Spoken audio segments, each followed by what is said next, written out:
January 1942. Rain-soaked training ground, Aldershot, southern England. Temperature 3 degrees Celsius. Thomas Blackwell, 37 years old, Canadian weapons engineer, stared at the captured Panzer III. 14 penetration attempts scarred its grey-painted hull. 0 successes against frontal armour. Behind him lay casualty reports from France, May 1940. 147 Commonwealth anti-tank rifle crews killed or missing. The boy's rifle implicated in 89 deaths. This weapon was supposed to stop German armour. It had failed, catastrophically. In occupied France, Hauptmann Heinrich Vogel's 116th Panzer Division had collected 127 abandoned boys' rifles from overrun positions. His report to Wehrmacht High Command read, "Dangerous at close range against light armour.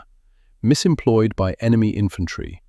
British War Office wanted cancellation." Canada had committed £890,000 sterling to produce 6,500 units at John Inglis and Company, Toronto. What happened next forced German intelligence to issue 17 urgent tactical revisions, and proved the deadliest weapon is not always the one that looks strongest. The rain came harder now. Thomas stood behind a low earth berm, hands shoved deep in his coat pockets, watching 2 soldiers wrestle the massive rifle into position. The weapon was longer than a man, 16 kilograms fully loaded.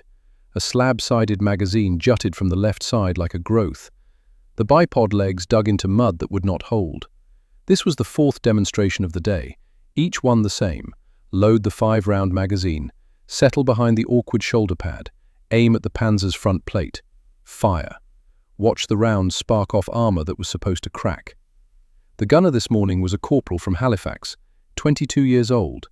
He had that look they all had now, the one that said he knew this rifle would not save him when the real shooting started. Thomas had seen that look before. Dunkirk, June 1940. His colleague Hugh Dermott, 41, brilliant engineer, had insisted on field testing the boys under combat conditions. Hugh believed in verification, in data collected where it mattered. He took a rifle to France with the British Expeditionary Force, attached himself to an anti-tank platoon, and sent back notes in careful handwriting about performance under stress. The last note arrived June 3rd. Short, clipped sentences, nothing like Hugh's usual thoroughness. Rifle performs to specification. Penetration adequate against light vehicles. Crews report severe recoil trauma. Morale impact significant. Germans not deploying light vehicles in decisive roles. We are shooting at the wrong targets. 2 days later, Hugh was dead, killed during the evacuation. The details were vague. Enemy action, the telegram said. But Thomas knew. Hugh had been operating a boy's rifle against advancing Panzers because that was what the doctrine demanded, and doctrine had sent him into a fight his weapon could not win. Thomas pulled his hand from his pocket, rubbed his face. The rain was cold enough to hurt. The corporal fired. The rifle's muzzle brake hurled flame and smoke. The recoil slammed him backward, despite the bipod. Far down range, the Panzer's front armour rang like a bell. A bright scar appeared. No penetration. The armour held. Thomas turned away before the corporal could see his face. Across the training ground, in a wooden hut that smelled of wet wool and cigarette smoke, Major Robert Ashford studied a map of France that no longer mattered. The red lines marking British positions had been erased. German occupation zones covered everything in grey. Ashford was 45, career officer. He had been a captain in France, watched his anti-tank platoons get shredded trying to stop Panzers with rifles that might as well have been throwing stones. He remembered their faces. Boys barely old enough to shave, crouched behind weapons they believed would save them, pulling triggers and watching rounds bounce. He had given the orders. Hold this road, stop that tank, use your anti-tank rifles. That is what they are for. 43 men under his command. 19 came home. The door opened. Rain blew in. Thomas Blackwell entered, water streaming from his coat. Ashford did not look up from the map. How many failures today, Blackwell? 14 attempts against frontal armor, 0 penetrations. And yet we keep testing. We keep testing because Canada has already invested $1.2 million and issued rifles to 2,300 soldiers. If we cancel now, we send those men into combat with nothing. Ashford finally looked up. His eyes were the color of winter sea.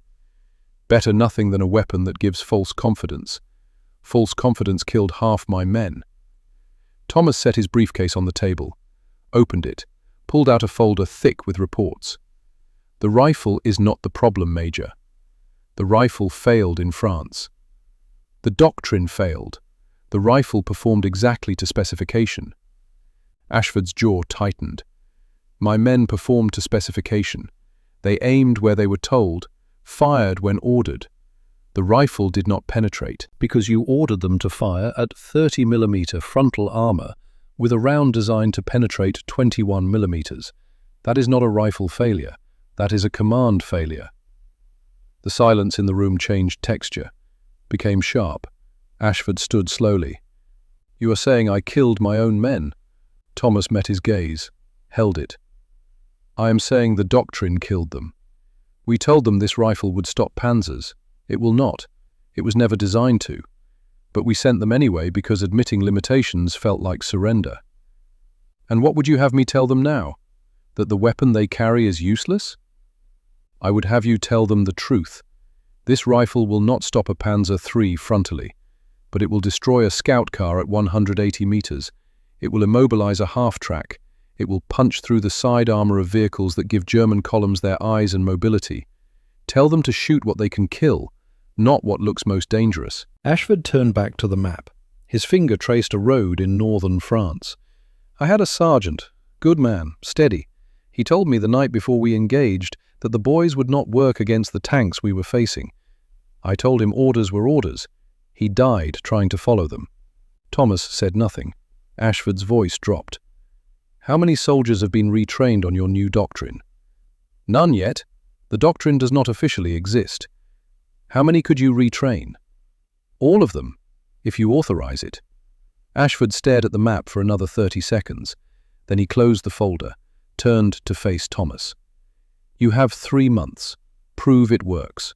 If you cannot, I recommend immediate cancellation. Understood. And Blackwell, if you are wrong, you will carry every death that follows. Thomas picked up his briefcase. I already do, Major. The rain had stopped by evening, but the cold remained. Thomas walked the perimeter of the training ground alone, boots squelching in mud, watching the last light fade behind clouds that looked like bruises. His mind kept returning to Hugh's last note. We are shooting at the wrong targets. Hugh had been right.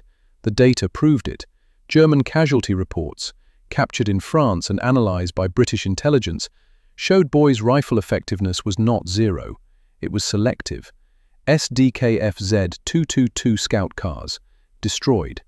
SDKF-Z 231 armoured cars, penetrated. Half-tracks, mobility killed. Unarmoured vehicles, catastrophic damage. The pattern was clear. The rifle worked, when aimed at appropriate targets. But doctrine had demanded they aim at Panzers, at frontal armor, at targets the weapon had no hope of defeating. And men had died, believing their weapon had betrayed them, when in truth, their commanders had. Thomas stopped walking. Ahead, the captured Panzer sat in the gathering dark like a memorial. He thought about Alberta, 1920s, before engineering school, before the war, when he was just a young man with a rifle, hunting elk in the Rockies with his father.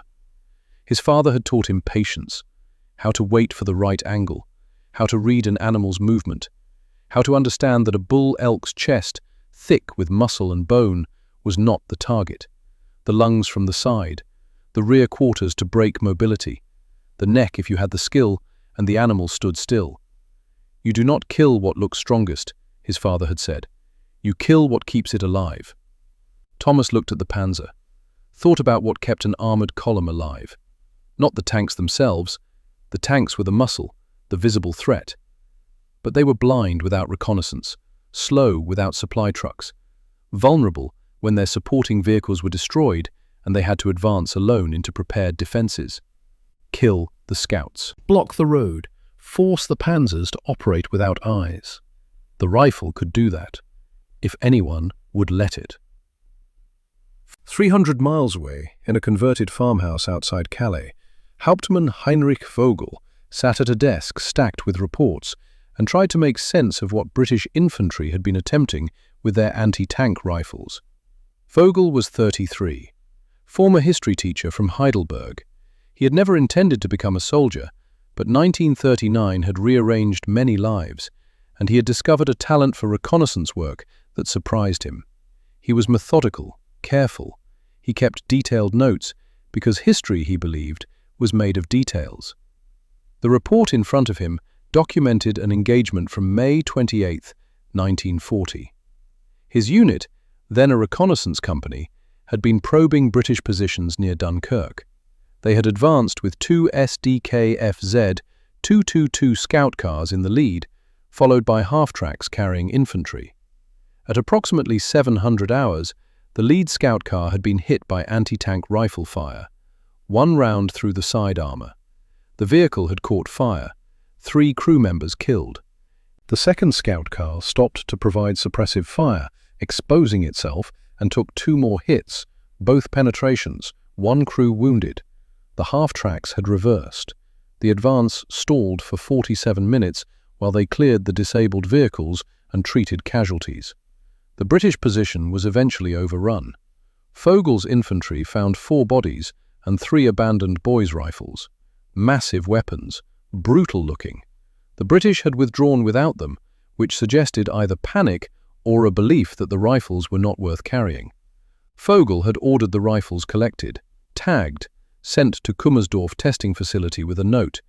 "These weapons killed 6 of my men. I need to know their capabilities." The Kummersdorf report arrived in August. Technical, precise.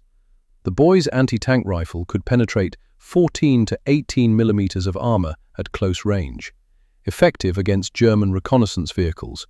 Marginally effective against light tank side armor. Completely ineffective against Panzer III and IV frontal plates. The conclusion was clear. The British had been using the weapon incorrectly. Aiming at heavy targets it could not defeat. Ignoring light targets it would destroy. Vogel had written this in his report. British employment doctrine appears flawed. Weapon dangerous when used correctly. Recommend caution in reconnaissance operations. No one had paid much attention. The British were defeated. Their rifles were trophies. The war moved east, and Vogel's warnings were filed away with thousands of other observations that seemed irrelevant once victory was achieved. But now, January 1942, sitting in this cold farmhouse, Vogel found himself thinking about those rifles again. Because intelligence was reporting something strange. Canada was producing them, thousands of them, and instead of cancelling a failed weapon, they were expanding production. Vogel tapped his pen against the desk, stared at the map of British positions across the Channel. Why would a rational military double down on a weapon that had failed so spectacularly? Unless they had learned something from that failure, unless they were not making the same mistakes twice. Vogel made a note in his journal. Small, easy to miss among the daily observations, but it was there. January 17th, 1942. Canadian boys' rifle production continues. Query: have they changed employment doctrine? He underlined the word doctrine twice. Thomas returned to Toronto in February. The city was buried under snow. Wind came off Lake Ontario like it had a personal grudge. The John Inglis factory sat on Strachan Avenue, a massive brick building that had been making washing machines before the war and now made weapons with the same precision. The engineering office was on the 3rd floor, windows overlooking the production line, the smell of machine oil and hot metal. Thomas spread blueprints across a table and assembled his team. 7 engineers, men who understood metallurgy, ballistics, stress tolerances, men who could look at a weapon that had failed and see not a catastrophe, but a puzzle with missing pieces. Thomas pointed to the boy's rifle schematic. "Gentlemen, our problem is not the weapon. It is how the weapon has been employed. We are going to fix that, not by changing the rifle, by changing what we tell men to shoot." The oldest engineer, Patterson, 56, looked skeptical. The British already tried that. They wrote manuals, trained crews. The rifle still failed. The British told crews to engage tanks, any tanks, all tanks. The manuals show neat diagrams of Panzer weak spots and suggest that a well-placed shot might penetrate. That is fantasy. We are going to teach reality. Thomas pulled out photographs, captured German vehicles, scout cars, armored cars, half-tracks. These are our targets, not the Panzers. These, the vehicles that move ahead of the main column, the ones that report Allied positions, the ones that carry supplies and troops. We kill these, the Panzers become blind and slow. Another engineer, Morrison, frowned. That is not anti-tank doctrine, that is anti-vehicle. Correct, which is what this rifle actually is. We have been calling it the wrong name and using it for the wrong job. Patterson leaned forward. And you think the brass will accept that? Accept that the weapon they invested £1 million in cannot do what they promised? Major Ashford already has. He lost half his command in France following the old doctrine. He will support a new one if we can prove it works. How do we prove it? Thomas smiled. It did not reach his eyes. We build a training program. We show them exactly what this rifle can kill. We put numbers to it. Penetration at specific ranges against specific armor. No ambiguity, no optimism. Cold facts. And then we find soldiers who understand those facts and can execute them. The engineers looked at each other. Patterson finally nodded. When do we start? Now. We have 3 months to redesign doctrine, build a training program, and produce evidence that this approach works. If we fail, the program gets cancelled and 2,300 Canadian soldiers go into combat with nothing. Morrison picked up the blueprint, studied it. What are we changing on the rifle itself? The muzzle brake, make it more efficient, reduce recoil by 30% if possible. The bipod, reinforce it, increase load capacity. And we are developing improved armor-piercing rounds, tungsten carbide cores, 5 more millimeters of penetration. 5 millimeters will not defeat a Panzer. It will punch through the side of a scout car like paper. That is all we need.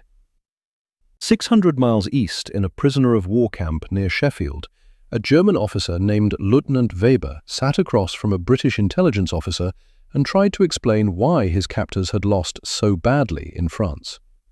The interrogation had been going on for 3 hours. Weber was tired, hungry. His English was decent but not fluent, and the effort of translating his thoughts into words the British could understand was exhausting. The intelligence officer, a major whose name Weber had not caught, tapped a photograph. This weapon, the boy's anti-tank rifle, your assessment. Weber studied the photo. He had seen these rifles before. Dunkirk. Abandoned by the roadside, stuck in ditches, left behind when British soldiers ran. Your men used them wrong, Weber said. The major's expression did not change. Explain. They shot at tanks, front armor, from bad angles. The rounds bounced. We kept advancing. Your men believed the weapon had failed them. And it had not? Weber shook his head. The weapon worked. When it hit correct targets, I saw it destroy a scout car. 1 shot, side armor, fire, 3 dead. Another time it hit our half-track, running gear destroyed, vehicle blocking road. We lost 34 minutes clearing it. That is effective. But not against Panzers. No, not front armor. Maybe side, close range if lucky. But this is wrong question. The major leaned forward. What is the right question? Why shoot Panzers? They are strong, protected. Shooting strong target with weak weapon is stupid. Shoot weak targets, scout cars, supply trucks, communications vehicles. This rifle kills those easily. We feared it when used correctly. The major made notes. Why did we not use it correctly? Weber considered. Pride, maybe. You wanted weapon to kill biggest threat. Big weapon should kill big target. This is natural thinking, but wrong. Soldier with knife does not attack elephant. He cuts rope holding elephant. Elephant trapped, soldier wins. The major stopped writing, looked at Weber for a long moment. You are saying we should have targeted your support vehicles, not your armor. Yes, you kill our eyes, our supplies, our mobility. Our tanks are useless, strong but useless, like elephant without food. And if we had done that? Weber smiled without humor. France would have been much harder for us, maybe different ending. The major closed his notebook, stood. Thank you, Lieutenant. You have been very helpful. Weber watched him leave, wondered if the British would actually learn, or if pride would keep them shooting at elephants. March 1942, Petawawa, Ontario. The Canadian Army training facility spread across hundreds of acres of pine forest and frozen lakes. The cold here was different from England, drier, sharper. It cut through clothing like wire. Thomas stood in a warehouse that had been converted into a classroom. 40 soldiers sat on benches, breath misting in the unheated space, watching him with expressions ranging from skepticism to hostility. These were the men who would test the new doctrine. Veterans, most of them. Some had been in France. Some had trained with the boys' rifle and learned to hate it. All of them knew the weapon's reputation. Thomas did not start with pleasantries. The boys' anti-tank rifle, he said, cannot penetrate the frontal armor of a Panzer III or Panzer IV. Anyone who tells you otherwise is lying or ignorant. This weapon will not save you if a tank charges your position head-on. The room was silent. A few soldiers exchanged glances. One man in the back, older, maybe 35, nodded slowly. Thomas continued, "What this rifle will do is destroy German reconnaissance vehicles at ranges up to 200 meters. It will immobilize half-tracks. It will kill supply trucks. It will give you the ability to blind and cripple German columns before their tanks ever reach you." He pulled down a screen. Projected photographs. German vehicles. SDKFZ, 222 scout cars with thin armor.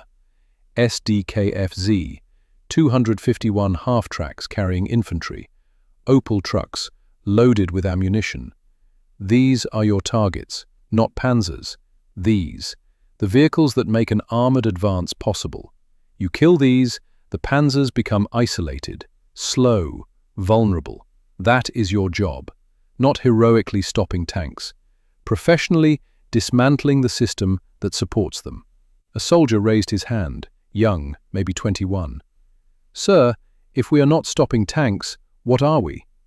"Anti-vehicle specialists. You are going to make it impossible for German columns to move without constant casualties to their support elements.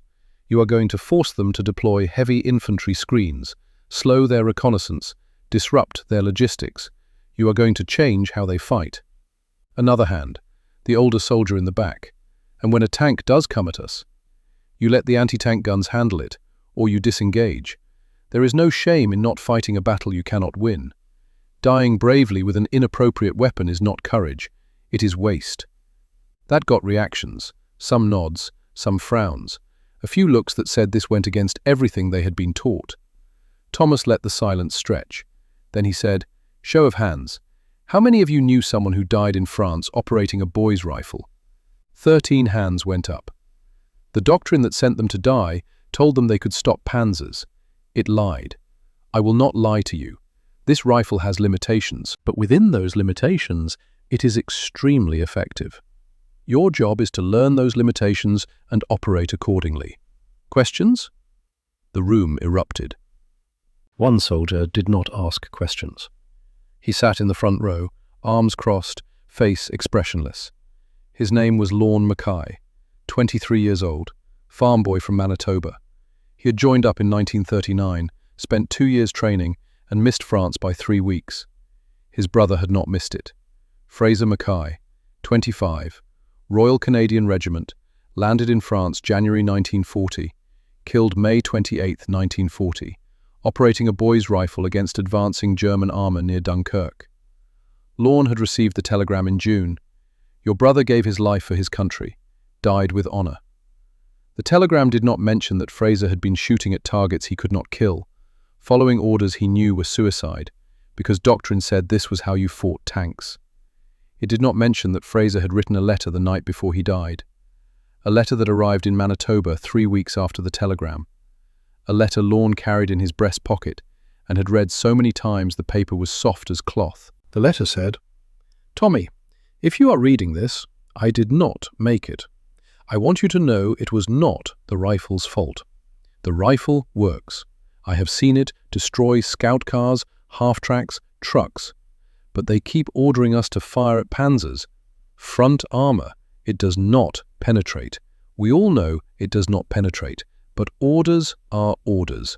If I die tomorrow, it will not be because the weapon failed. It will be because someone sent me to fight the wrong battle with the right tool. Tell Mom I love her. Take care of the farm. Do not make my mistake." Lorne had made a decision the day he read that letter. If he ever got near a boy's rifle, he would learn to use it correctly. He would not die following stupid orders. He would make Fraser's death mean something.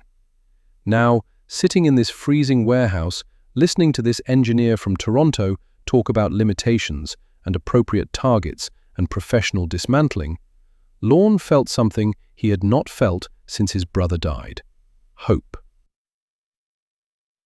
After the lecture, Thomas walked among the soldiers, answering questions, clarifying points. He noticed Lorne standing apart, waiting. Thomas approached. "You did not ask any questions."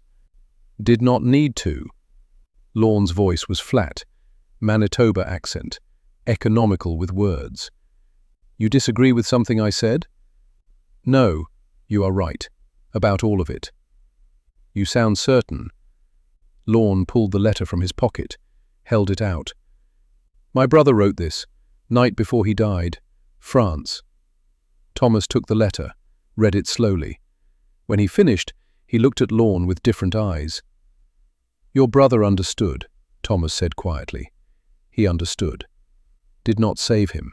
He followed orders anyway." "I am sorry." "Sorry does not help." Lorne took the letter back, folded it carefully. "What helps is making sure no one else dies like Fraser did. You can do that?" "I am trying." "Trying is not good enough." Thomas felt the weight of that. "You are right. I need proof, evidence that this doctrine works. I need soldiers who can demonstrate it." Lorne met his eyes. "I am a mechanic. Farm equipment. When a tractor breaks down, I do not hit it with a hammer. I find what is wrong, fix that specific thing. Germans are machines. Find the part that breaks. Break it." Thomas felt something shift in his understanding. "You see vehicles as systems. Everything is a system.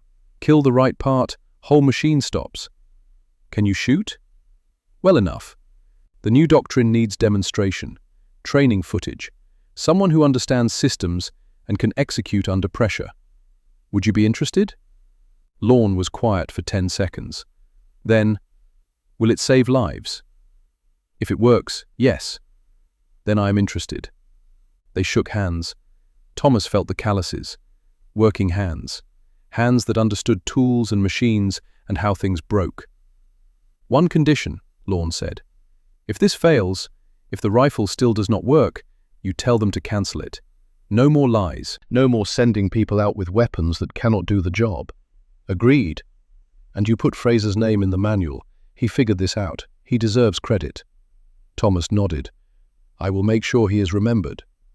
Lorne walked away. Thomas stood in the cold warehouse, holding a letter from a dead soldier, and thought about the responsibility he was carrying. If he was wrong, if the new doctrine failed, more men would die. More brothers would not come home. He could not be wrong. April 1942. The testing began in earnest.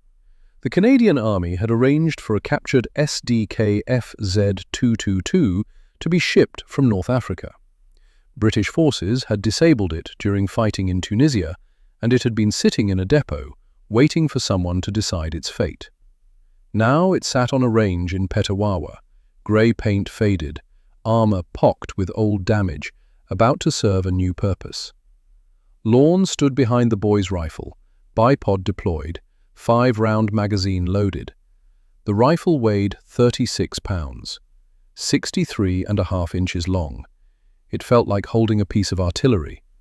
Thomas stood 20 yards behind, with stopwatch and notebook. Camera crew positioned to document everything.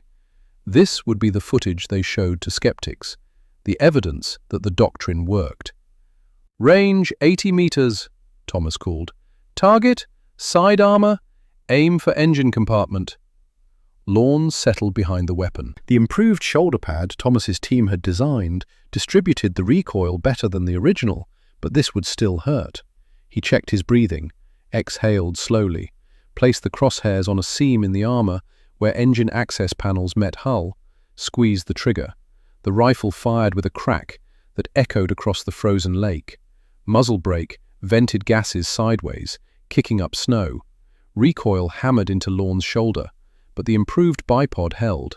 Downrange, the round hit exactly where he had aimed. Penetration. The armor-piercing round punched through 14 millimeters of side plate like it was tin. Inside the empty vehicle, it would have torn through fuel lines, oil reservoirs, engine components. Had this been combat, the scout car would have died.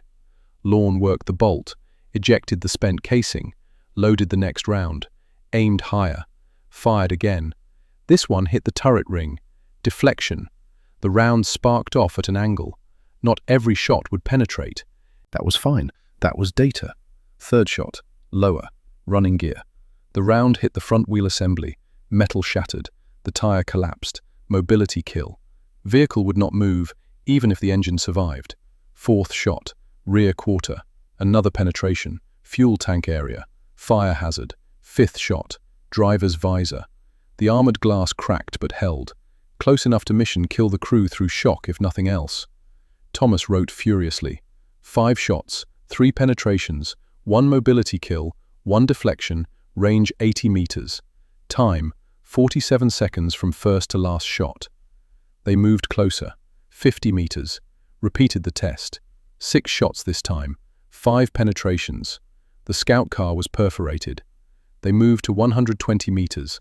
Longer range, harder shot. 4 penetrations out of 5, still effective. By the end of the day, they had fired 63 rounds at various ranges and angles. The scout car looked like it had been through an actual battle. The resistance came from exactly where Thomas expected. Senior officers who had written the original doctrine, men who had trained hundreds of soldiers on the old methods, men who would have to admit they had been wrong. The meeting happened in Ottawa, May 1942, a conference room in the Department of National Defense building, windows overlooking the Rideau Canal. 12 officers around a table. Thomas at the head with his briefcase full of evidence. He did not waste time with preambles. He showed them the footage, Lawn destroying the scout car, numbers and data projected on the wall, penetration rates, effectiveness percentages, casualty projections comparing old doctrine to new. When the footage ended, silence filled the room. A brigadier, grey-haired, medals from the last war, spoke first. "Mr. Blackwell, are you telling this assembly that we should train our anti-tank crews not to engage tanks? I am telling you that the boy's rifle cannot reliably penetrate modern German tank armor. Pretending otherwise kills soldiers. And what do we tell Parliament? That we spent over $1 million on a weapon that cannot do what we promised. You tell them we spent $1 million on a weapon that can cripple German reconnaissance and logistics, which is exactly what we need. Tanks without scouts are blind. Tanks without supplies are stationary. Our job is not to destroy every Panzer. Our job is to make it impossible for Panzers to operate effectively." Another officer. "The Germans will adapt. They will screen their reconnaissance, provide more protection." Yes, which means they commit more resources to protecting their scouts, more infantry, more heavy vehicles in support roles, which slows them down and ties up assets they would otherwise use offensively. That is victory.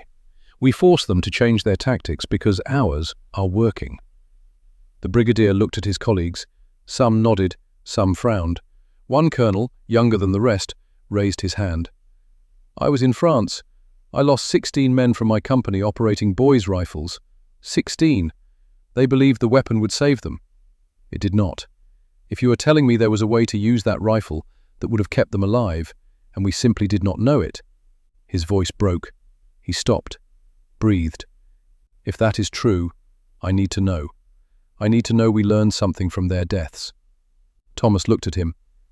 "Your men did not die because the rifle failed. They died because the doctrine was wrong. We have corrected the doctrine. It will not bring them back, but it will save the next 16.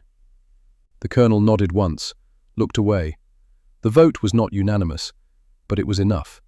The new doctrine was approved for implementation. Training would begin June 1942. All Canadian boys' rifle crews would be retrained on the new methods by September. Thomas walked out of the building into Ottawa spring sunshine and felt the weight settle deeper. He had won. The doctrine would change. But now he owned every life that depended on it. If he was wrong, the deaths would be his. May 15, 1942. A package arrived at Wehrmacht intelligence headquarters in Berlin. Inside, photographs of Canadian training exercises, taken by an Abwehr agent working in Montreal, showing soldiers practicing with boys' rifles against mock-up vehicles. The photographs were passed to several analysts. Most dismissed them. Training footage, nothing interesting. The British had already failed with this weapon. One analyst did not dismiss them. He was young, thorough. He noticed the targets in the photographs were scout cars and half-tracks, not tanks. He noticed the angles of fire, flanking positions, not frontal. He noticed the training seemed focused on specific vulnerable points. He wrote a memo, flagged it priority, sent it to field intelligence officers. One copy reached Hauptmann Heinrich Vogel in France. Vogel read the memo, studied the photographs, felt cold certainty settle in his chest. They had learned. The Canadians had learned. He pulled out his journal, wrote a new entry. May 20th, 1942. Intelligence confirms Canadians have redesigned boys' rifle employment doctrine. Focus on reconnaissance and support vehicles. Exactly what I warned in 1940 report. Recommend immediate tactical adjustments. Our light armor is now primary target. Expect increased casualties in reconnaissance operations. He underlined the last sentence 3 times. Then he sent the report up the chain of command and waited to see if anyone would listen. Thomas stood in the John Inglis factory, watching the production line turn out boys' rifles at a rate of 40 per week. The improved design was in full production now.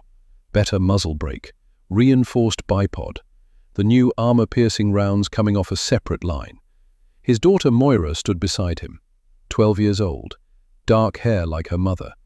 Her mother who had died in 1938 from pneumonia that antibiotics might have cured if they had reached the hospital 2 hours earlier. Moira watched the rifles move down the line. "Are these going to win the war, Papa?" Thomas looked down at her. "No, but they might help save some of the men fighting it." "Is that enough?" He thought about Fraser Mackay, about Hugh Dermott, about 13 hands raised in a frozen warehouse. "It has to be. Mama would say you are doing good work. Your mother would say I should be home more." She would, but she would understand. They stood together in the noise and heat of the factory, watching tools of war being born from precision and care, and Thomas wondered if any of this would matter when history wrote its verdict. December 15th, 1942. The training program was complete. 1,847 Canadian soldiers had been retrained on the new doctrine. The training film, 17 minutes of lawn methodically destroying vehicle after vehicle, had been distributed to 47 battalions. Thomas sat in his Toronto office and compiled the final report. Success rates, penetration data, projected effectiveness, all the numbers that turned lives and deaths into acceptable margins. The phone rang. Major Ashford. "Blackwell, the brass wants a demonstration. Full War Office attendance. Can you do it?" "When?" "January. Southampton. They are bringing in German prisoners with technical expertise. Want them to assess whether the new doctrine would have worked." Thomas felt his stomach tighten. That is unusual. That is verification. If German officers who fought against the boys' rifles say the new methods are effective, no one can claim we are overselling. "Can Mackay travel?" "I will ask him." "Do not ask. Order him. This needs to be perfect." Thomas hung up, stared out the window at Toronto winter, snow falling past streetlights. The war felt very close suddenly, very real. He thought about Fraser's letter, about the responsibility of being right. In 3 weeks, they would put the new doctrine to the ultimate test. Not on a practice range, in front of the men who had fought against it. Men who would know, instantly, whether this was genuine improvement or desperate propaganda. If the Germans said it would work, the doctrine lived. If they said it would fail, everything ended. Thomas reached for the phone to call Lorne. His hand was shaking. He forced it still. This was the moment that mattered. Everything before had been preparation. Everything after would be consequence. He picked up the phone and dialed. January 1943, Southampton, England. A military facility on the outskirts of the city, surrounded by barbed wire and winter fog that rolled in from the channel like slow artillery smoke. Inside a converted gymnasium, 47 British and Canadian officers sat in folding chairs. At the front of the room, behind a table bearing witness, sat 3 German prisoners of war.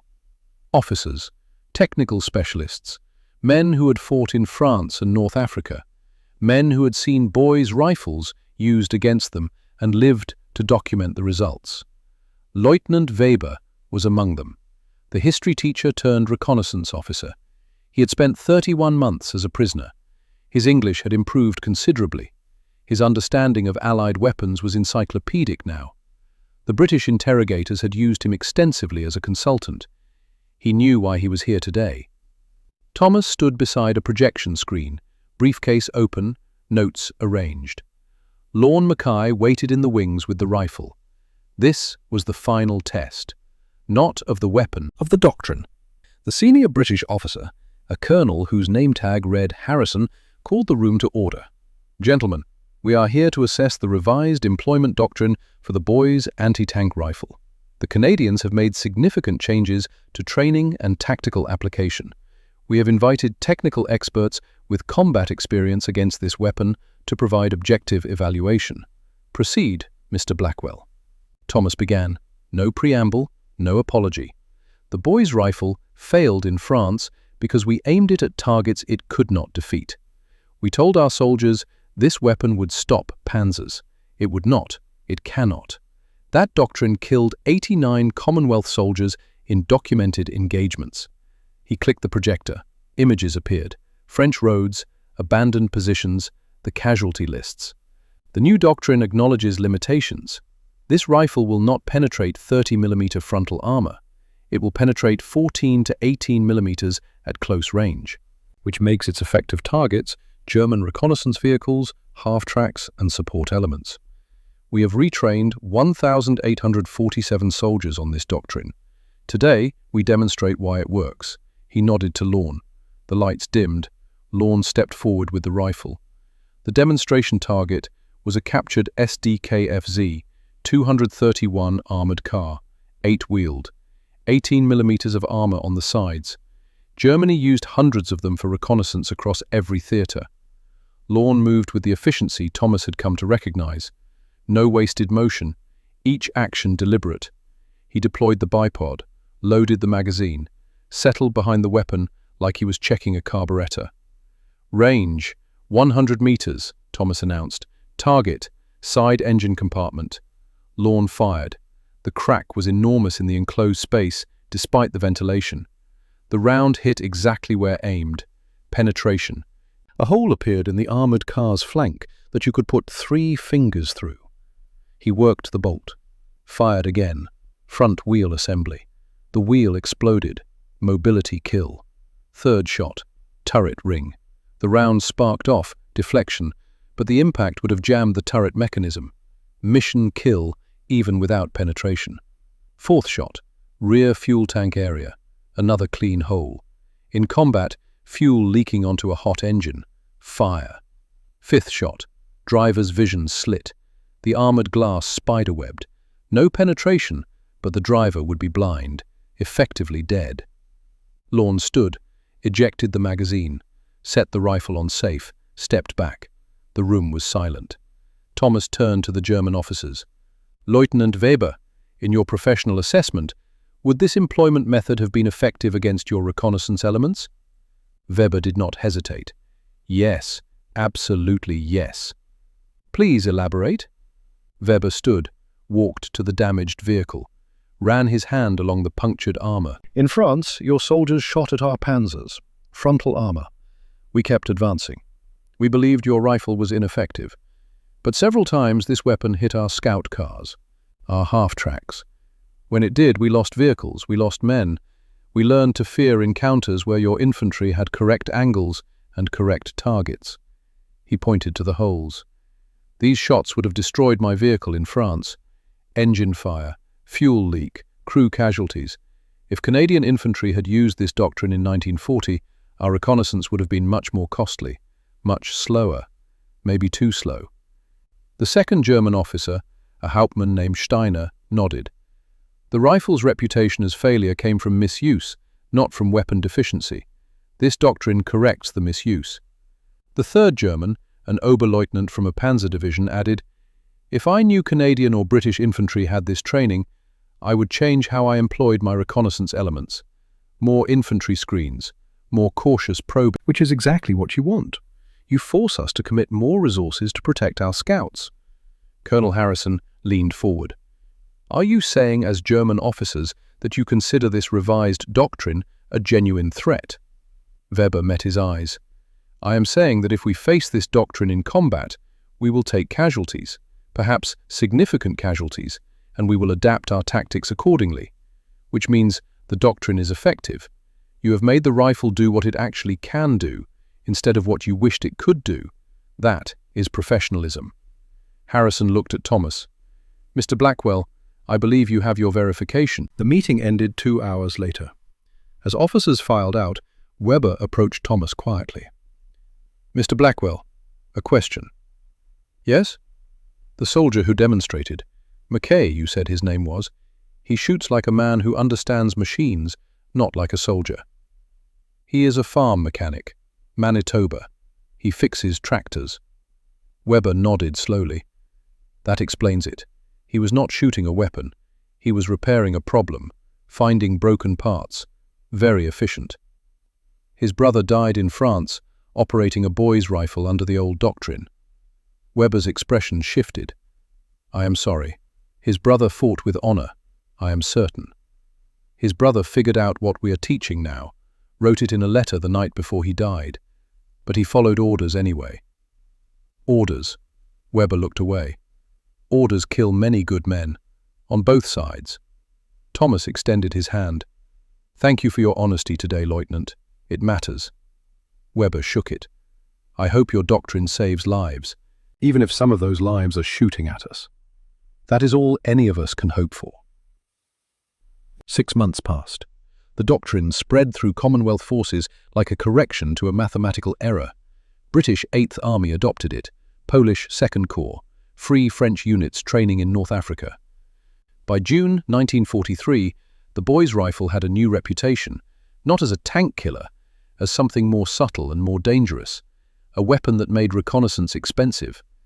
German intelligence noticed. Reports filtered back to Wehrmacht headquarters.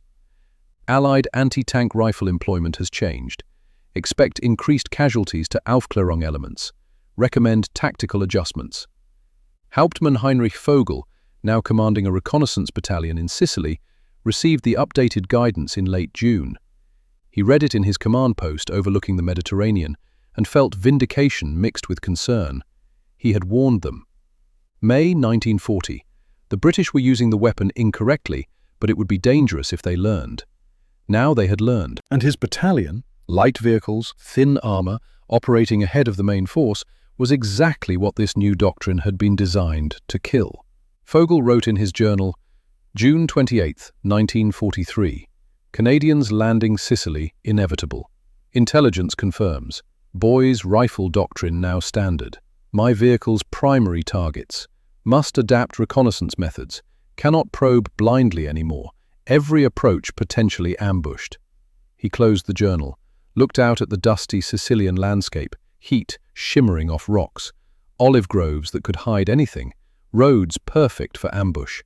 Somewhere out there, Canadian infantry would be waiting with their rifles, waiting for his scouts to probe forward, waiting to demonstrate their new doctrine on German crews who would die learning that the Allies had finally figured out how to use their failed weapon.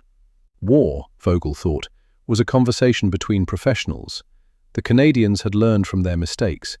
Now he had to learn from their learning. The education would be written in casualties. July 10th, 1943. Operation Husky. The invasion of Sicily. 160,000 Allied troops hit the beaches. American, British, Canadian. The largest amphibious operation yet attempted.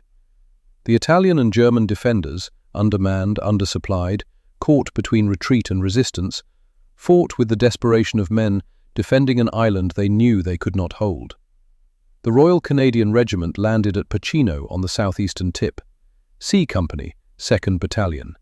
Among them, Sergeant Lorne Mackay, 23 years old, carrying a boy's rifle serial number BM-1847.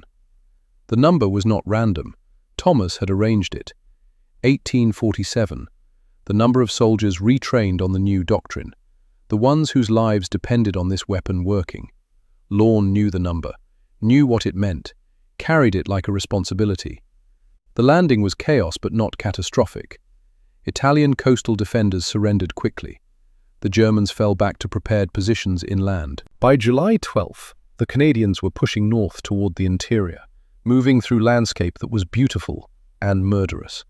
Olive groves, stone walls, villages perched on hills, every ridge a potential killing ground.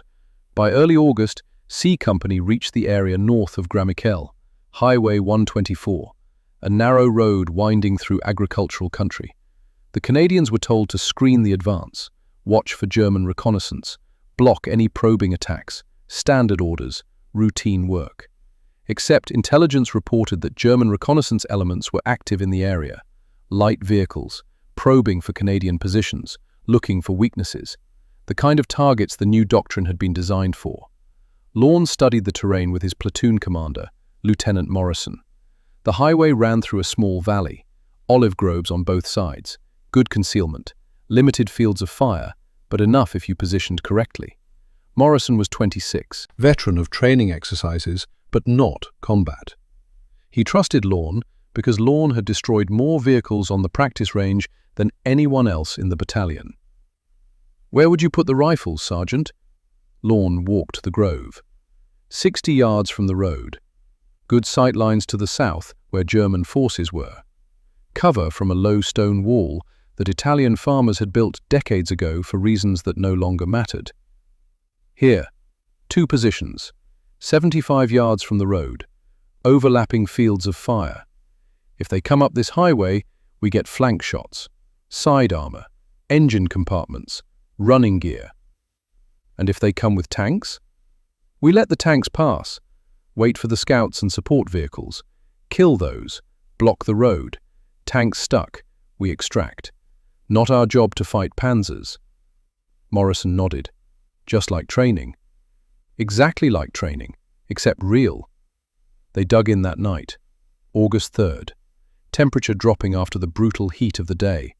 Stars overhead like holes in black fabric. The sound of distant artillery.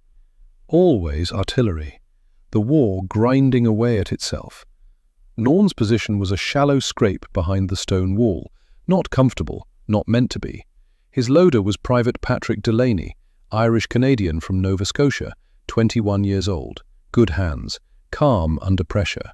He had watched the training film 17 times and could recite the target priority list like a prayer. They did not talk much. Some soldiers needed conversation to manage stress. Lorne and Delaney were not those soldiers. They checked the rifle, loaded magazines, counted ammunition. 12 rounds per man. Should be enough. Should be. Morrison moved between positions, whispering encouragement. The platoon settled into that strange waiting state that combat veterans knew and new soldiers had to learn. Not relaxed, not tense, somewhere between. Ready, but not wound so tight you broke when the moment came. At 0200 hours, Morrison came to Lorne's position, crouched low. HQ says German reconnaissance reported in San Michele di Ganzaria, 8 kilometers south. If they probe north, they will use this road. Time? Dawn, maybe earlier. Be ready. Morrison moved on.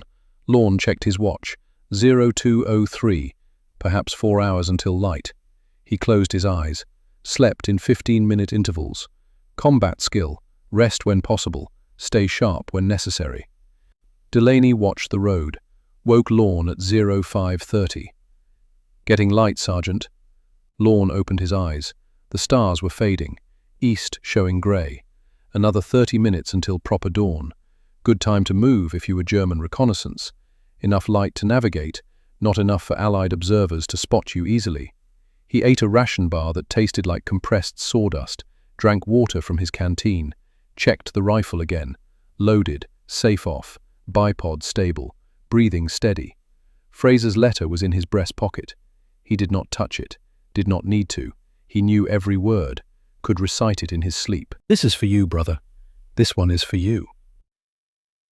August 4th, 1943, 0631 hours. The sound came first, always the sound. Engines, mechanical growl that was different from Allied vehicles, lower-pitched, German diesel, coming from the south. Lorne raised his hand. The signal rippled through the positions. Contact. Stay hidden. Wait. The vehicles appeared at 0638. 2 SDKFZ 222 scout cars in the lead. 8-wheeled. Fast. The kind Vogel would use to probe ahead. Behind them, 3 SDKFZ 251 half-tracks. Infantry in the back. Helmets visible above the sides. Maybe 30 soldiers total. Lorne watched through the scope. The lead scout car was 70 meters away, coming closer. Commander visible in the turret, scanning left and right. Professional. Careful. That would be an officer. Someone experienced. 60 meters now. The scout cars were moving slowly, cautious. The intelligence about Canadian positions had made them nervous. Good. Nervous was what you wanted. Nervous meant they expected something, but did not know where. Lorne's breathing slowed. 14 breaths per minute. The number that kept you steady. Not excited, not scared, just present. 50 meters. The lead scout car was perfectly positioned. Side armor presented, engine compartment exposed. Fraser had called this the money shot, the angle that killed efficiently. Lorne checked Delaney. The loader had the second magazine ready. Eyes on Lorne, waiting for the signal. 45 meters. Lorne placed the crosshairs on the engine compartment, accounted for the slight movement, led the target by 6 inches, exhaled slowly. 40 meters. His finger found the trigger. The world narrowed to the sight picture. The vehicle, the weak point, the shot that had to land. He fired. 0654 hours and 18 seconds. The 0.55-inch armor-piercing round left the muzzle at 884 meters per second. Flight time, 0.11 seconds. Distance, 37 meters when impact occurred.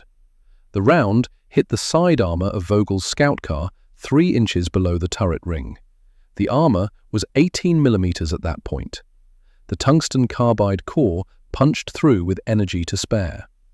Inside the vehicle, the round severed a fuel line.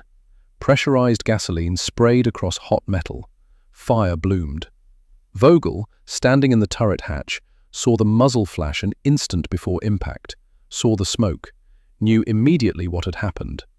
His mind, trained by 3 years of war, calculated vectors and positions even as he was diving out of the burning vehicle. He hit the road hard. His left arm scraped across hot metal, burned, pain like electricity. He rolled, came up shouting, "Halt! Ambush front! Dismount!" The driver and radio operator bailed out behind him, both alive, both shocked. The vehicle was burning now, black smoke rising. Vogel's second scout car, 20 meters behind the first, slammed on brakes. The commander saw the ambush, started to reverse. Too late. 0654 hours and 52 seconds. Private Delaney, loader, tapped Lorne's shoulder. Lorne shifted aim. The second rifle position, 70 meters north, fired first, Sergeant Murphy's weapon. The round hit the second scout car's front left wheel assembly. Metal shattered. The vehicle slewed sideways, stopped dead. The half-tracks behind tried to reverse. First one succeeded, backed up 20 meters, stopped to lay down suppressive fire. Second half-track was slower, heavier. The driver panicked, turned the wheel wrong. The vehicle canted sideways across the narrow road. Lorne fired his second shot at 06:55 hours and 04 seconds, aimed at the half-track's running gear. Missed. The round hit lower. Dirt. He worked the bolt. Ejected. Loaded. Breathed. Aimed again. Third shot. 06:55 hours and 18 seconds. This one hit the half-track's front axle. The vehicle lurched.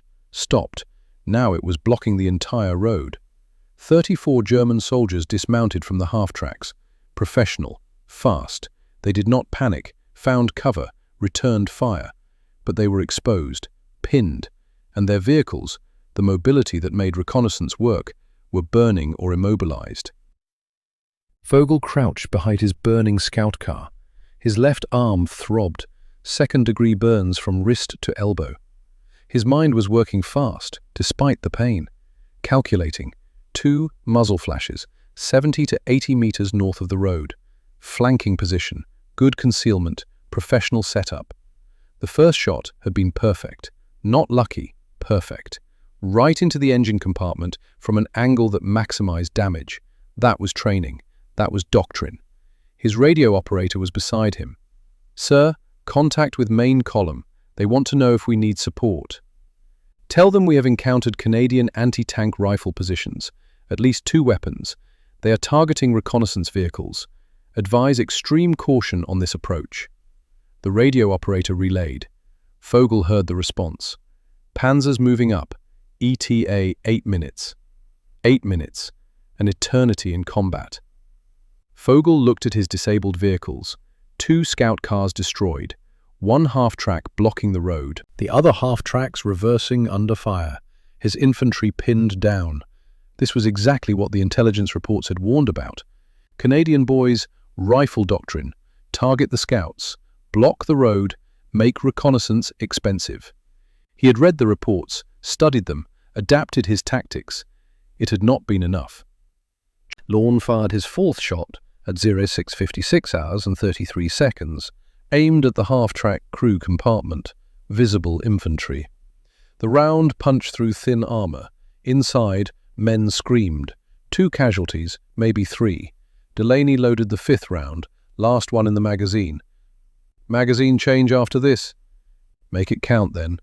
Lorne aimed at the burning scout car, Vogel's vehicle. A German soldier was trying to retrieve something from inside. Equipment, maybe. Radio. The shot hit the vehicle's rear quarter. Fuel tank. The fire intensified. The soldier abandoned his attempt, dove for cover. Lorne ejected the magazine. Delaney handed him the second. Lorne slammed it home. 5 more rounds. 11 total remaining. The German infantry was starting to organize. Return fire was getting accurate.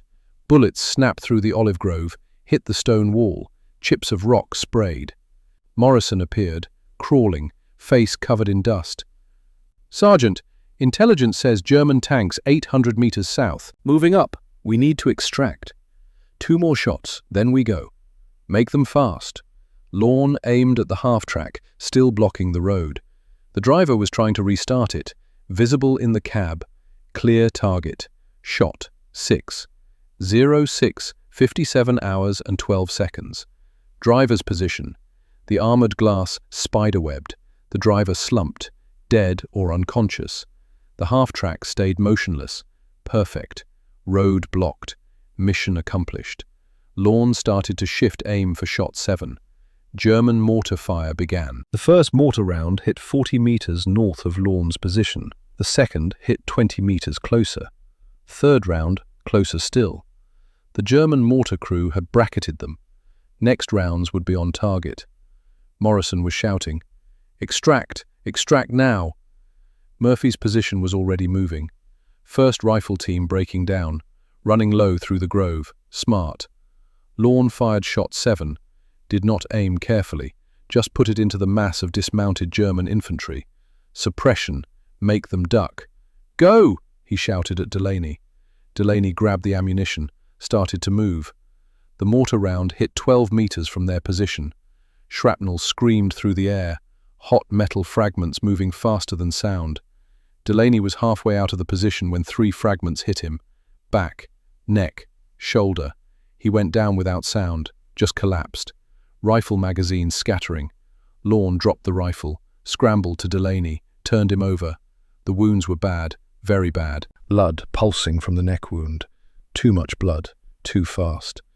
"Patrick, stay with me, stay with me." Delaney's eyes were open, confused. His mouth moved. No sound came out, just blood. Lorne pressed his hand against the neck wound, trying to stop the bleeding, knowing it was not enough.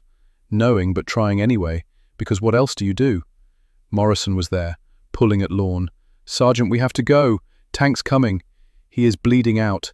He is already gone. We stay here, we all die." Another mortar round. This one 20 meters away.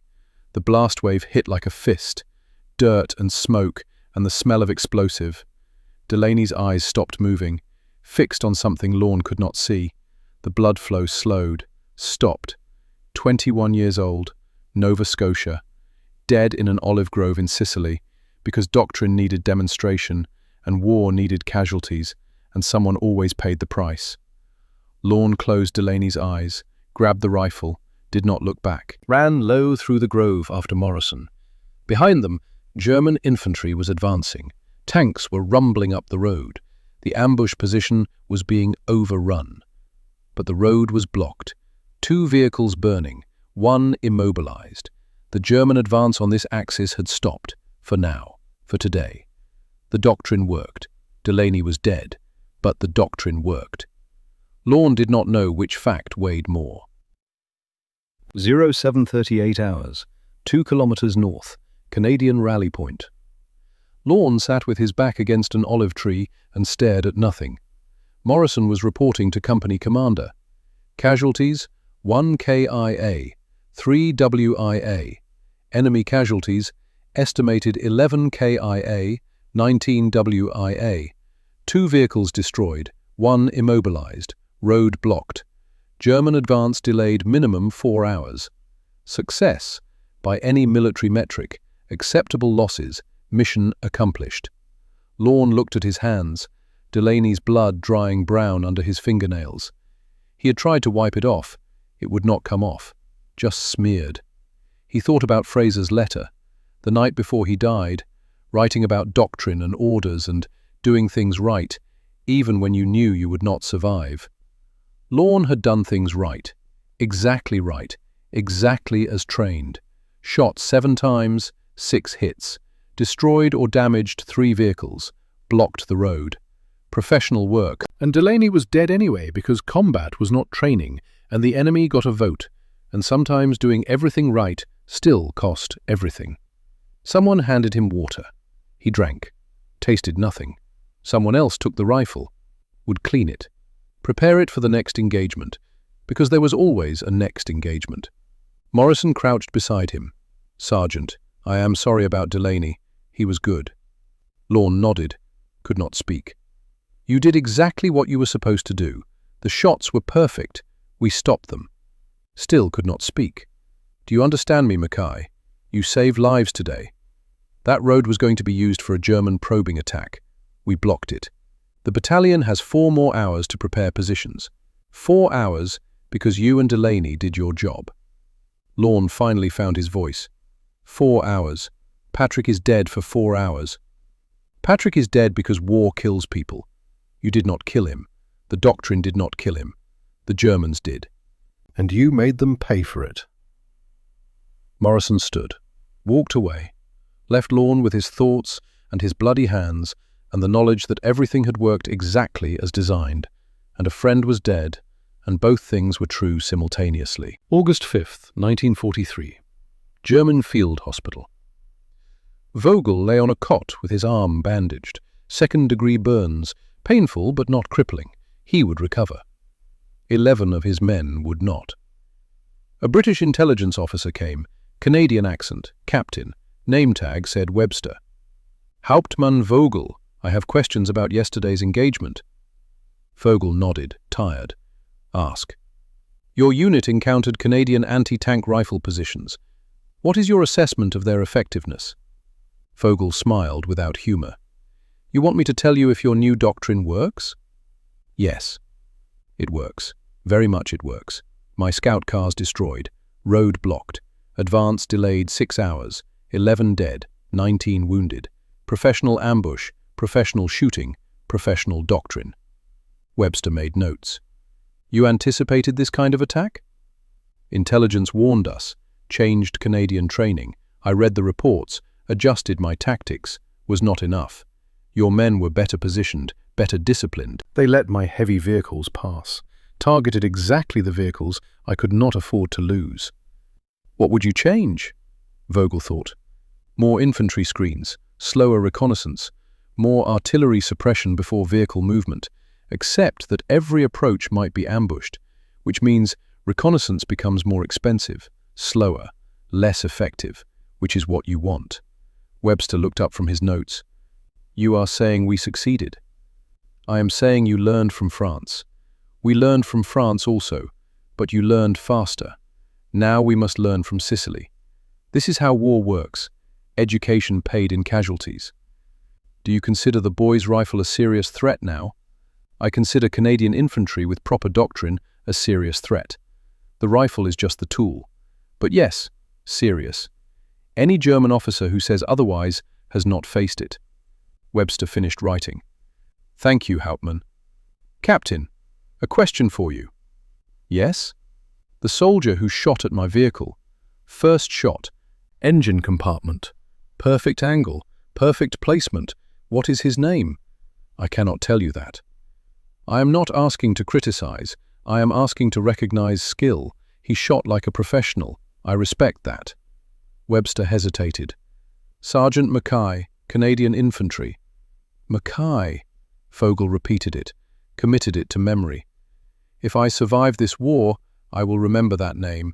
He killed my men, but he killed them well, with skill and doctrine and respect for his craft. That matters. Webster left. Vogel lay back, closed his eyes, thought about burning scout cars and blocked roads, and doctrine that had evolved past his ability to counter it. The Canadians had learned. That was the worst news German reconnaissance could receive, because it meant every probe would cost, every advance would bleed, and the rifle they had dismissed as failed would kill professionally and efficiently until someone developed a better answer. War, Vogel thought again, was education. The Canadians had learned their lesson. Now Germany was learning theirs. The tuition was paid in blood. Both sides. Always both sides. August 7th, 1943. Canadian Field Hospital. Lorne sat on a cot with his shoulder bandaged. Shrapnel wound. Not serious. Would heal. He would return to duty in a week. He did not want to return to duty. He wanted to go home. To Manitoba. To the farm. To work on tractors that broke in predictable ways and could be fixed with tools and patience. But the war was not done with him. A visitor arrived, Thomas Blackwell, wearing civilian clothes, observer status. He had been in Sicily for 6 days, watching, documenting, collecting data on doctrine effectiveness. He sat beside Lorne, did not speak immediately. Finally, I heard about Private Delaney. Lorne nodded. I am sorry. Everyone is sorry. Does not help. No, it does not. They sat in silence. Outside, the Mediterranean sun was brutal. Inside the tent, it was merely hot. Flies buzzed, always flies near field hospitals. Death and flies were old companions. Thomas spoke quietly. The ambush worked, exactly as designed. 2 vehicles destroyed, 1 immobilized, road blocked, German advance delayed, acceptable casualties, mission success. Patrick is dead. Yes. The doctrine killed him. Thomas was quiet for a long moment. The doctrine put him in position. The Germans killed him. Both things are true. Is that supposed to make me feel better? No, there is nothing that will make you feel better. I know. I lost my colleague in France, Hugh.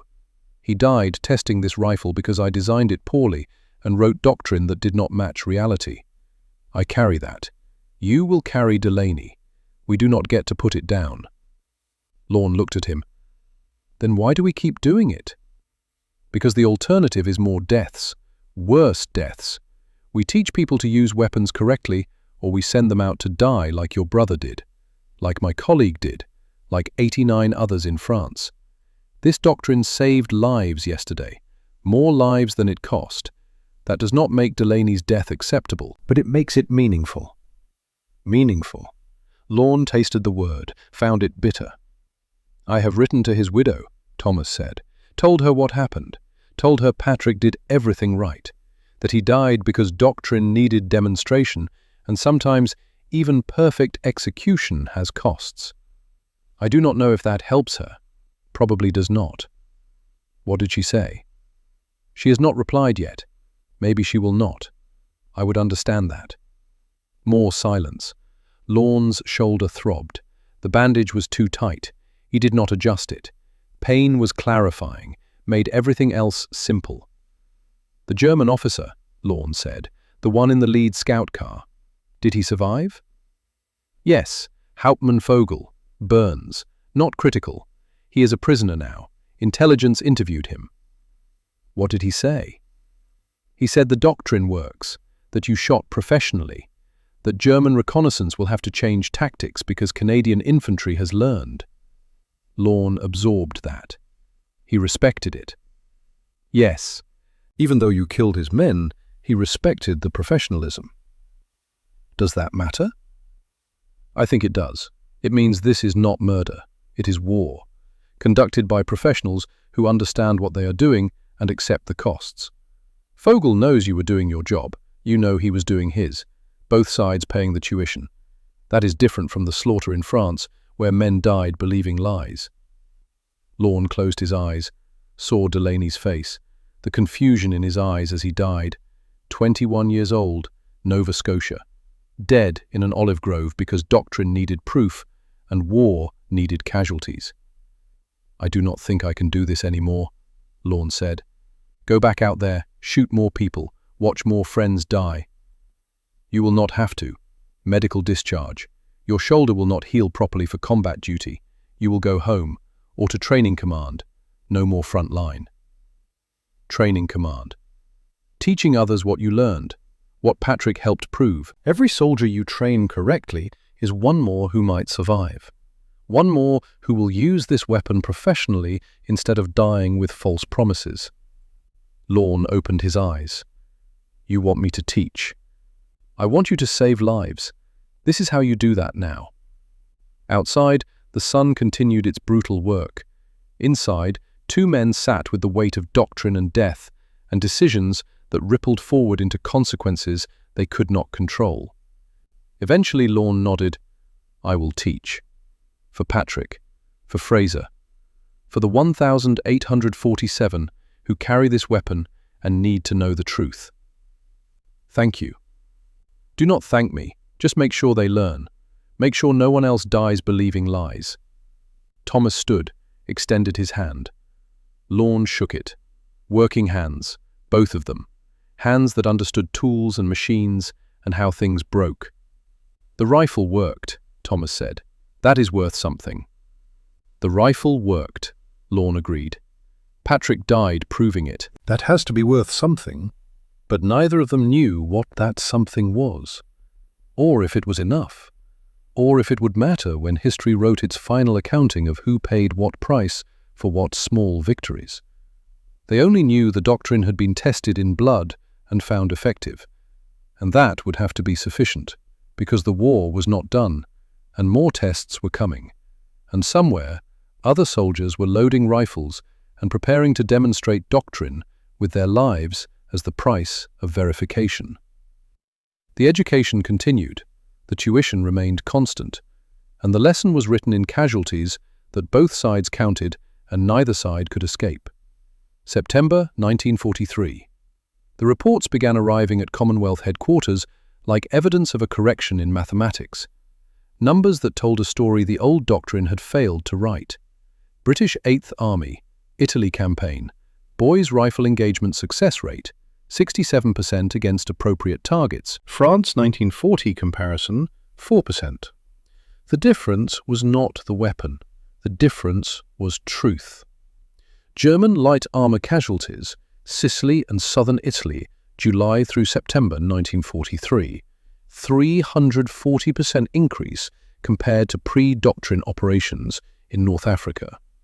Wehrmacht reconnaissance pace, 60% slower, documented in intercepted radio traffic and prisoner interrogations. The numbers accumulated, cold, precise, each percentage point representing vehicles destroyed, soldiers killed, advances delayed.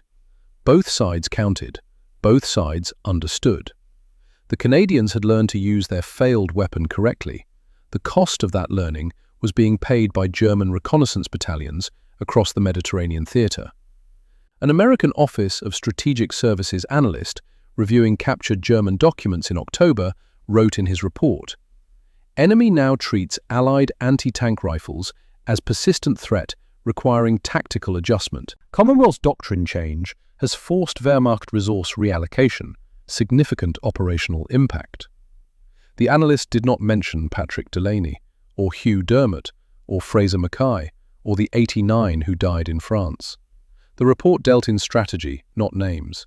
But the names were there, written in the foundation of those percentages. The dead who had paid tuition for lessons the living now applied. Thomas sat in his Toronto office in late September, reviewing field reports from Sicily, and tried to calculate whether the cost had been acceptable. Doctrine implementation, 1,847 soldiers retrained. Documented combat engagements, 43. Canadian casualties in those engagements, 27 wounded, 6 killed. German casualties, estimated 118 killed or wounded, 37 vehicles destroyed or disabled. By any military calculation, favorable exchange. The doctrine worked. Lives saved outnumbered lives lost. But Thomas kept thinking about the six families receiving telegrams, 6 men who had done everything correctly and died anyway because combat was statistical and someone always fell on the wrong side of percentages. He thought about Delaney, 21, Nova Scotia, dead in an olive grove, proving that the rifle could do what Thomas had promised it would do. Had that been acceptable? Thomas did not know, was not sure anyone could know. You made decisions, you accepted consequences, you carried the weight of both. His daughter Moira, now 13, found him at his desk late one evening. Rain streaking the windows, Toronto autumn cold and wet. "Papa, are you coming home?" "Soon." "You always say soon." He looked at her, saw her mother in her face, her mother who had died believing Thomas would eventually spend less time at the factory, less time with weapons, more time with family. "I'm trying to finish something important," he said. "Is it more important than me?" The question was not accusation, just curiosity. Genuine question from a 13-year-old trying to understand why her father lived at his office. Thomas had no good answer. "No, but it is important to many people, soldiers who need these weapons to work correctly." "Did you make it work?" "Yes, it works now." "Then why are you still here?" Thomas looked at the reports, the numbers, the percentages that represented men whose names he would never know, doing work that mattered in ways they might never understand. "Because it is not enough that it works," he said quietly. "I have to make sure the lesson does not get lost, that the next weapon, the next doctrine starts with truth instead of wishes." Moira sat on the edge of his desk. "Mama would say you are being stubborn." "Your mama was usually right. She would also say you did good work, that you saved people. She would be proud." Thomas felt something crack in his chest. "Thank you, sweetheart. But she would still want you to come home." "I will, I promise. When the war ends, I will be home." Moira hugged him, left. Thomas sat alone with his reports and his promises and the knowledge that some debts could never be fully paid. November 1943. A development that surprised no one who understood weapons. The Piat arrived in quantity. Projector, infantry, anti-tank. A brutal device that looked like it had been designed by someone who hated both the enemy and the soldier using it. Spring-loaded, shaped charge warhead, effective range under 100 meters, vicious recoil, temperamental mechanism. But it could punch through armor that the boy's rifle could not touch. Panzer IV frontal plates, Panther side armor, Tiger hatches, if you were skilled and lucky.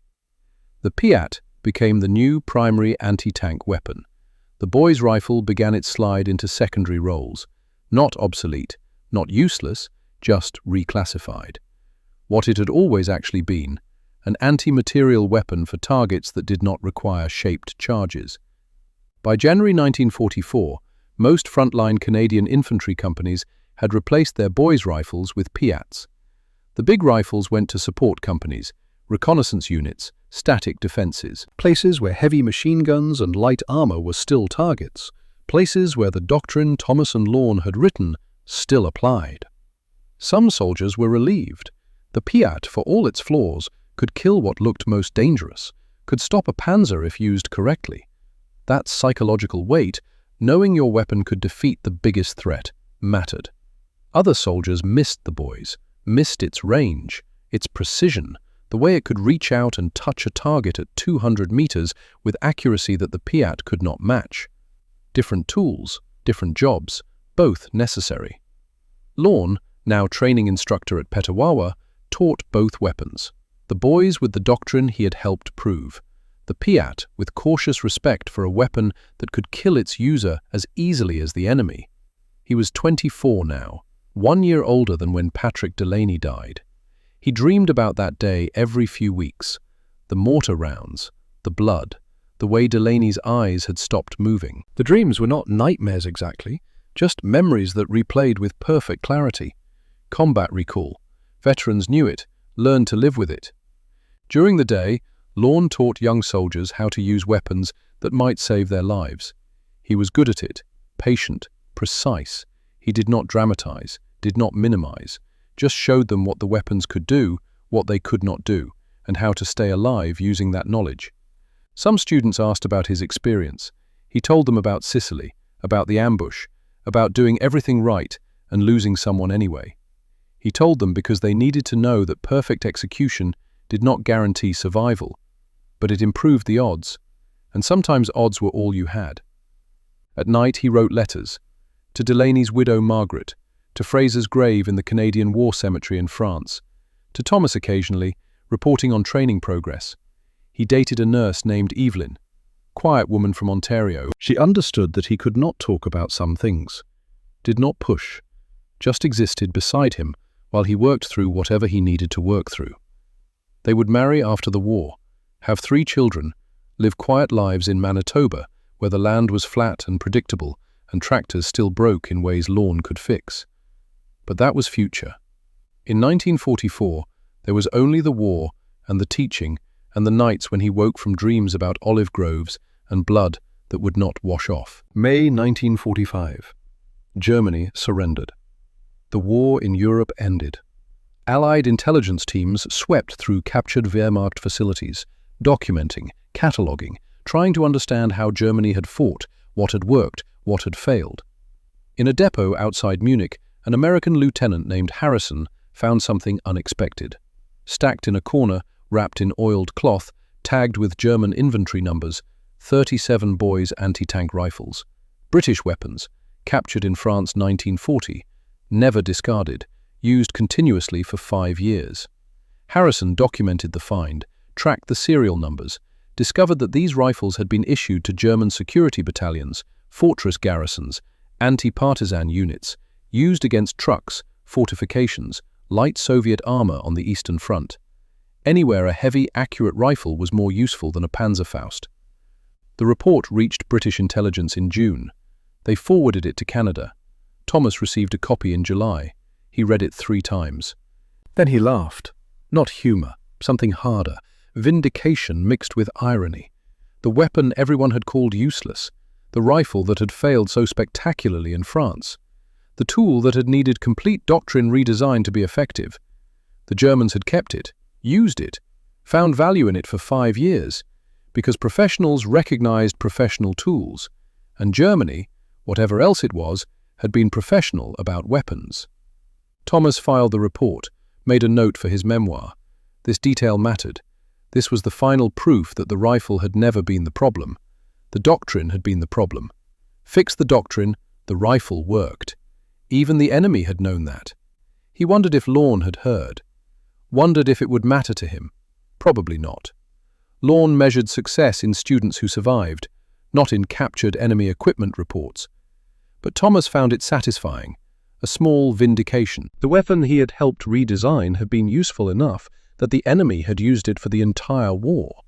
Small victory, but victory nonetheless. August 15th, 1945. Japan surrendered. The war ended completely.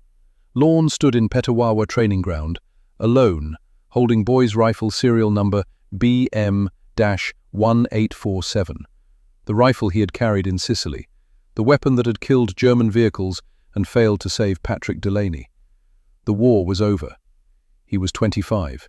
He had survived. Against odds that had killed better men.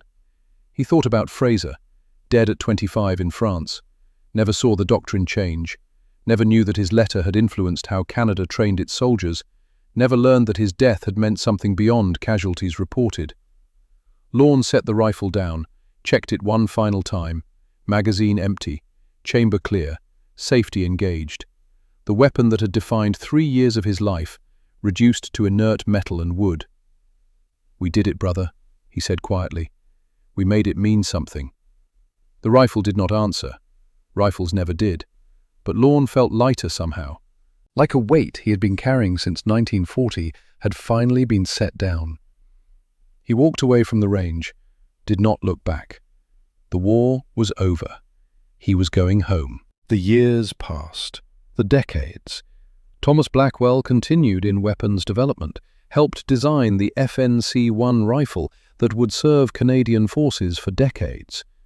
Applied the lessons from the boys, match weapon to mission, acknowledge limitations, train for reality to every project.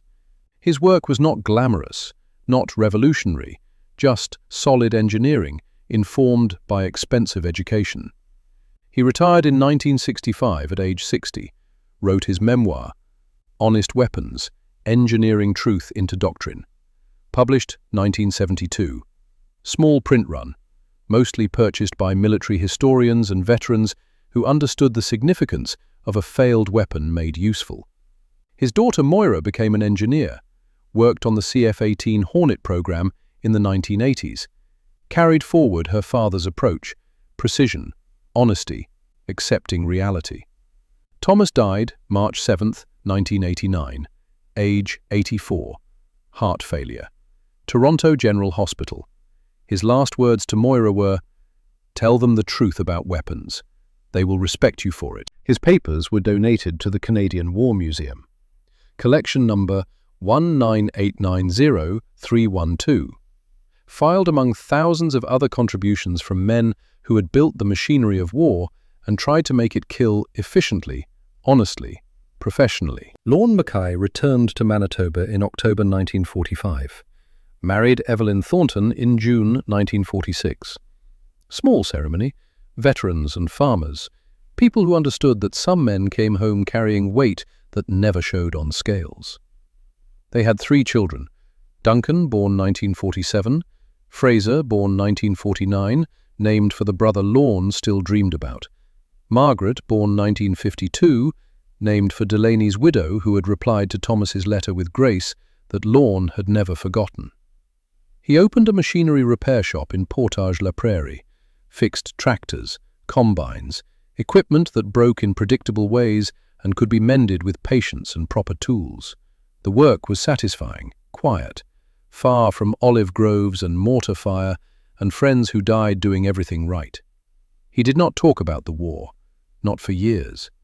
Not until 1979, when a local newspaper did a Veterans Day feature and asked him about his service. Lorne agreed to one interview, mentioned Patrick Delaney, broke down mid-sentence, could not finish. The reporter graciously ended the interview. That night, Evelyn found him in the garage, sitting beside a deactivated boy's rifle he had kept.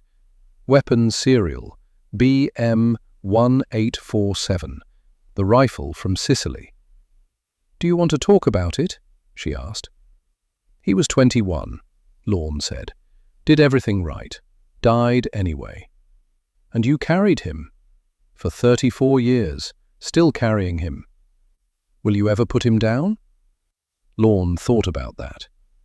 "No, but maybe I can share the weight." He started attending veteran meetings, not regularly, but occasionally, talked to other men who carried similar weight, found that speaking the names, Fraser, Patrick, Hugh, the 89, made them lighter somehow, not forgotten, just acknowledged. In 1971, he received a letter, postmarked Germany, return address Heidelberg. The letter was from Hauptmann Heinrich Vogel. Vogel had survived the war, captured Sicily August 1943, British prisoner until February 1946, returned to Heidelberg, American occupation zone, safer than Soviet areas where former Wehrmacht officers sometimes disappeared. He resumed teaching, history, Heidelberg Gymnasium, teaching students about the war he had fought in, trying to help them understand how ordinary men had done terrible things for reasons that seemed logical at the time. He published a book in 1967, Achtung Kanadier, a Wehrmacht officer's Mediterranean War. Small publisher, limited distribution, but honest. Vogel wrote about facing Canadians in Sicily, about the ambush on August 4th, about losing 11 men to doctrine that had evolved faster than German tactics could counter. He wrote about respect, how professional soldiers on both sides had done their jobs, how the Canadian sergeant, name unknown at the time, had shot with precision and discipline, how war was not about good and evil, but about systems and decisions and men following orders that rippled into consequences. The Canadian War Museum obtained a copy, filed it. Someone, a researcher maybe, or a veteran looking through archives, noticed the date August 4th, 1943. Noticed the description of the ambush, made connections, found Lorne's name in casualty reports, that someone passed Vogel's address to Lorne. Lorne stared at the envelope for 3 days before opening it. Inside, a letter. Careful English, formal. Sergeant Mackay, I am the officer whose vehicle you destroyed in Sicily, August 1943. I have written a book about my experiences. I wish to contact you because professional work deserves professional acknowledgement. You and your men fought with skill and honor. I lost soldiers that day, but they died to competent tactics, not to malice. That distinction matters to me. If you are willing, I would welcome correspondence. If not, I understand. Heinrich Vogel, formerly Hauptmann, 116th Panzer Division. Lorne read the letter 7 times, showed it to Evelyn. Are you going to reply? She asked. I do not know. He killed Patrick. His mortars killed Patrick. He was following orders, like you were. Does that make it acceptable? No, but it makes it understandable. Lorne thought for 2 weeks. Finally wrote back. Short letter. Acknowledged receipt. Said he would consider correspondence. Vogel replied immediately. Longer letter. Described his experience, the burns, the prisoner camp, the return to teaching, the struggle to help students understand war without glorifying it. Lorne replied. Described Patrick Delaney, the blood, the dreams, the weight of doing everything right and losing someone anyway. The correspondence continued. 27 years, 143 letters total, archived later at the Canadian War Museum and Heidelberg University. The letters were not friendship exactly, more like 2 men who had shared a traumatic experience trying to make sense of it across the gap of former enmity. They wrote about doctrine, tactics, the nature of professional soldiering, the cost of decisions made by men far from combat. They never apologized to each other. There was nothing to apologize for. They had been doing their jobs. Both had lost men. Both carried weight. The letters were simply acknowledgement of shared burden. In 1981, Vogel wrote, "I am planning to visit Canada next year. Family trip. I would like to meet you if possible, to speak face-to-face about that day, to honor our dead together perhaps. If this is too painful, I understand." Lorne showed the letter to Evelyn, to his children, asked their opinion. His son, Fraser, age 33, said, "Dad, you have been writing this man for 10 years. Maybe it is time." Lorne agreed. August 17th, 1982, Portage la Prairie, Manitoba. Temperature 31 degrees Celsius. Prairie heat that shimmered off pavement and made distances uncertain. Lorne stood outside his machinery shop. Age 63, grey hair, permanent stoop from years of working on tractors, still strong, still steady. A car pulled up, rental, Toronto plates. The driver was elderly, 73, moving carefully. A woman, his wife, helped him out. Heinrich Vogel. Smaller than Lorne had imagined. Thinner. The left arm showed scars, burns from 1943. 39 years healed, but never disappeared. They stood 3 meters apart. Two old men who had tried to kill each other 4 decades earlier, now facing each other in a dusty parking lot in Manitoba where nothing suggested war except the weight they both carried. Vogel spoke first. His English was better now, still accented but clear. "Sergeant Mackay. Herr Vogel. Thank you for meeting with me. You came a long way. I needed to see the place, where you lived, where men like you come from." Lorne nodded toward the shop. "Come inside. Too hot out here." They went inside.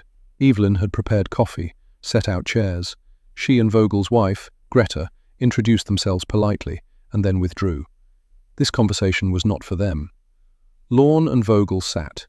The shop smelled of oil and metal and work, familiar smells, comforting. "I brought something," Vogel said. He opened a briefcase, pulled out a photograph, black and white, grainy. A burned SDKFZ 222 Scout car. Sicily, August 1943. "Your work," Vogel said, placing it on the table between them. Lorne looked at the photograph, recognized it. The first vehicle, the shot that had started everything. "I am sorry about your men," Lorne said quietly. "I am sorry about your friend, Delaney. He died well, I think." "He died doing his job. Not sure that is the same as well." "Perhaps not. But it matters that he was professional, that you were professional, that both sides did what was necessary without malice." Lorne looked up. "You think that makes it acceptable?" "No, but it makes it bearable. We were not murderers. We were soldiers. There is a difference." "Is there? We still killed people." "Yes, but we killed for doctrine, for orders, for nations, not for pleasure, not for cruelty. That distinction kept me sane in the years after. I hope it helps you as well." Lorne was quiet for long seconds. Then, "I dream about him. Delaney. Not every night anymore, but regularly. He is always 21. I am always failing to save him. I dream about my 11. Sometimes they speak, ask why I led them into that ambush. I have no good answer. You were following orders, doing reconnaissance. And you were following doctrine, executing an ambush. Neither of us had choice in the larger pattern, only in how professionally we executed our roles." More silence. The shop was hot despite the fans, both men sweating, both uncomfortable but needing this discomfort, needing to sit with each other and the weight they shared. "I built something," Lorne said finally. "Want to see it?" He led Vogel to a corner of the shop.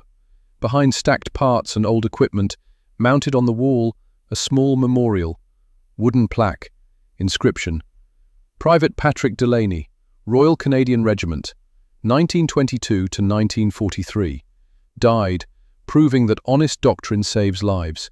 He did everything right." Below the plaque, mounted carefully, a boy's rifle bolt. Deactivated. Serial number BM-1847, the rifle from Sicily. Vogel stood before the memorial, removed his hat, was silent for 30 seconds. "May I?" He gestured toward the memorial. "Yes." Vogel reached into his briefcase again, pulled out a piece of paper, unfolded it, a list. 11 names, German names, his men. Killed August 4th, 1943. He placed the list beside Delaney's plaque. They also did everything right. They also deserve remembering. Lorne looked at the names, felt something break and heal simultaneously in his chest. They do. They stood together, two old enemies, before a shared memorial, honoring dead who had killed each other professionally and were owed recognition for that professionalism. "Your rifle," Vogel said, pointing to the bolt, "it did not win the war." "No, but it taught both our armies important lessons about honesty, about matching weapons to missions, about the cost of doctrine written in theory instead of reality. Thomas would say that is worth something." "Thomas?" "The engineer, Thomas Blackwell. He redesigned the doctrine, made it work. He died a few years ago." "I am sorry. I would have liked to meet him." "He would have liked that. He respected professionals. You would have had interesting conversations." Vogel turned from the memorial, looked at Lorne. "Do you forgive me?" Lorne thought about that. 39 years of wait, dreams, letters, this moment. "There is nothing to forgive," he said finally. "You were a soldier. I was a soldier. We did our jobs. Men died. That is war. Forgiveness suggests someone was wrong. I do not think either of us was wrong, just following doctrine that required casualties. That is generous. That is honest." They shook hands, working hands, both of them, scarred by labor and war and years of carrying weight. Vogel and his wife left that evening, drove back to Toronto, flew home to Germany. He continued teaching until retirement, continued corresponding with Lorne, writing about war and memory and the strange peace that comes from acknowledging shared burden. He died April 19th, 2001, age 92. Heidelberg, heart failure. His last words to his son were, "I met the Canadian sergeant. He understood. That mattered." Lorne continued working his shop until 1995, retired age 75, spent time with grandchildren, taught them about tractors and mechanics and how things broke and could be fixed. Never spoke much about the war, did not need to anymore. The weight was still there, but lighter, shared with men who understood. He died February 12th, 1998, age 78, Manitoba, stroke, fast, painless. His funeral instructions requested the boy's rifle bolt from his shop be placed on his casket. His children complied. The bolt rode on polished wood. Mourners saw it. Veterans understood. Younger people asked what it meant. The family explained their father had carried weight. The bolt represented that weight. He had carried it professionally. That was worth honoring. The Canadian War Museum in Ottawa holds display case 17B, climate-controlled, carefully lit. Inside, boy's anti-tank rifle, serial number BM-1847. Sergeant Lorne Mackay's rifle from Sicily, the weapon that proved doctrine mattered more than metal. Beside the rifle, a plaque reads, "This rifle was operated by Sergeant Lorne Mackay in Sicily, August 1943. It demonstrated that adaptation and honest doctrine defeat perfection and pride." Private Patrick Delaney gave his life, proving this weapon could work when doctrine matched reality. The lessons learned here influenced military doctrine for 8 decades. Below, smaller text. This rifle was also used by German forces after capture. Found in Wehrmacht Depot, May 1945. Evidence that professional tools are recognized by professionals, regardless of origin. A photograph sits beside the rifle. 2 old men, Lorne and Vogel, Manitoba, 1982, standing before a memorial. two enemies grown old, two professionals who had survived. School groups pass the display regularly. Tour guides explain the rifle, the doctrine, the casualties. Most students find it boring. Just another old weapon, just another war story. But occasionally someone stops, reads carefully, understands that this is not about the rifle. This is about how people learn, how doctrine evolves, how honesty costs less than pride, even when the immediate price seems higher. Those people, the ones who understand, they are why the display exists. Not to glorify war, to teach the lesson that carries forward. Today, 2024, military forces worldwide teach anti-material doctrine descended directly from what Canada developed for the boy's rifle. Do not attack the enemy's strongest asset. Attack the systems supporting that asset.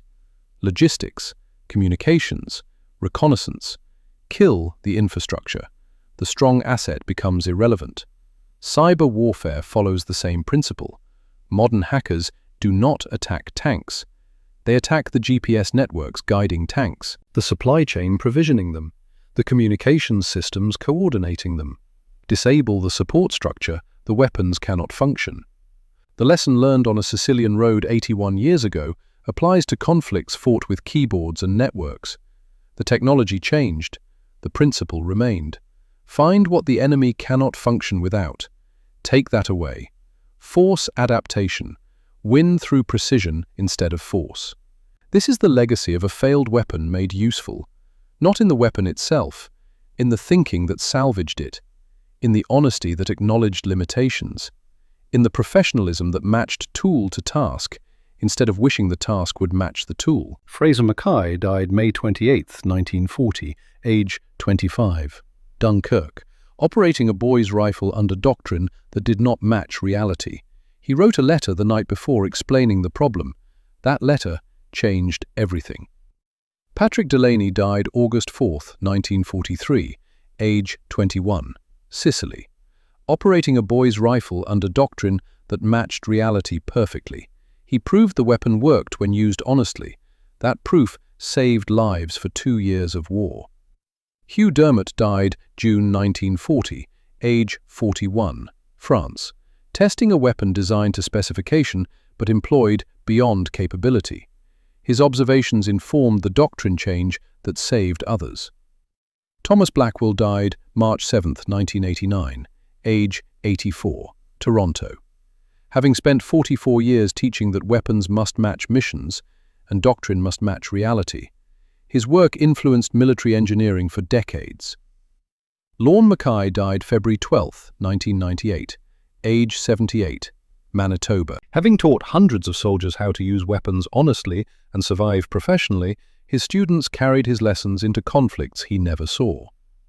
Heinrich Vogel died April 19, 2001, age 92, Heidelberg. Having taught thousands of students that war is not simple, enemies are not monsters, and professional respect crosses battle lines, his book remains required reading in some military history courses. These are the names that matter. These are the men who paid for the lesson, or taught the lesson, or proved the lesson. The weapon was just metal and wood. The doctrine was just words. The men were what mattered. They were professionals. They did their jobs. They paid costs and accepted consequences, and taught those who followed that honesty, even expensive honesty, beats wishful thinking. That lesson is worth remembering, worth honoring, worth teaching to each generation that picks up weapons and wonders whether the cost of truth is worth paying. The answer, written in 81 years of doctrine and blood and old men shaking hands before memorials, is yes. The cost of truth is always worth paying, because the alternative, lies that kill soldiers and fail anyway, costs more. This is the legacy of the rifle no one believed in. Not that it worked. That honest people made it work by accepting what it could not do and using it for what it could. That is professionalism. That is doctrine. That is the lesson 81 years old and still relevant. The rifle is in a museum. The men are in graves. The lesson lives. And that, finally, is enough.